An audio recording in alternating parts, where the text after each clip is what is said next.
৩ মাস পর পাচ্ছে উপদেষ্টার ৫০ লাখ, বাফুফের ১.৫ কোটি কবে?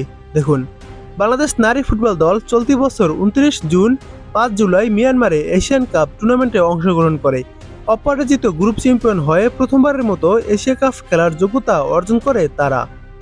নারী ফুটবল দলের ঐতিহাসিক সাফল্যে খুশি হয়ে ৭ জুলাই যুব ও ক্রীড়া উপদেষ্টা আসিফ মাহমুদ সজীব ভুঁইয়া তাদের জন্য ৫০ লাখ টাকার পুরস্কার ঘোষণা করেন।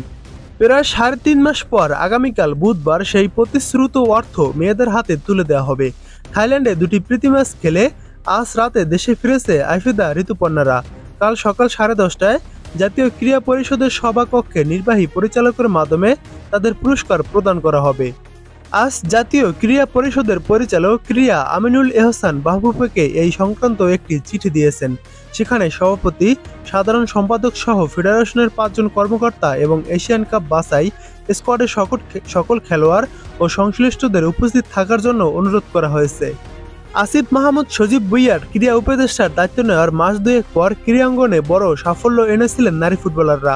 কাঠমান্ডুতে নারী সাব চ্যাম্পিয়নশিপে অপরাজিত চ্যাম্পিয়ন হয়েছিলেন। সাবিনাদের দেশে ফেরার দিন ক্রীড়া উপদেষ্টা ১ কোটি টাকা বোনাস ঘোষণা করেন। প্রতিশ্রুত সেই অর্থ এক সপ্তাহের মধ্যেই পেয়ে যান সাবিনারা। সাব চ্যাম্পিয়নশিপের ১.৫ কোটি ঘোষণা করলেও এশিয়া কাপ খেলা নিশ্চিতের জন্য কোনো প্রতিশ্রুতি দেয়নি ফুটবল ফেডারেশন। মিয়ানমার থেকে রাতে ফেরার পর হাতের জেলে একটি অভ্যর্থনা দিয়েছে শুধু। ফুটবলাররা আর্থিক কিছুই পাননি। বাফুফে নির্বাচন পদবীর জন্য ফেডারেশনের কর্তারা লাখ লাখ টাকা খরচ করেন। নির্বাচনে জয়ী হওয়ার পর আর ফুটবল ও ফেডারেশন সংক্রান্ত কাজে অর্থ খরচ করেন না।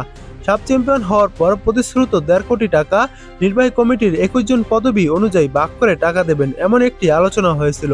কমিটির অনেকে ভিন্ন মত জানিয়ে বলেছেন, সভাপতি ও সিনিয়র সহসভাপতি পদে নির্বাচনে এবার তেমন কোনো খরচ হয়নি, তাই তারাই পুরস্কারের এ অর্থ দিতে পারেন।